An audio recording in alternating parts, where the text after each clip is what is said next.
मन बिगड़ले बारू तू मन मानी करब दोस्त तोहरी लागी हम जहिया मरब।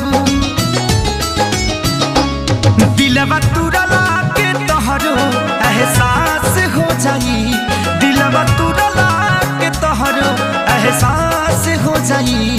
तोहरा चलते हे दीवाना बदमाश हो जाई, तोहरा चलते हे दीवाना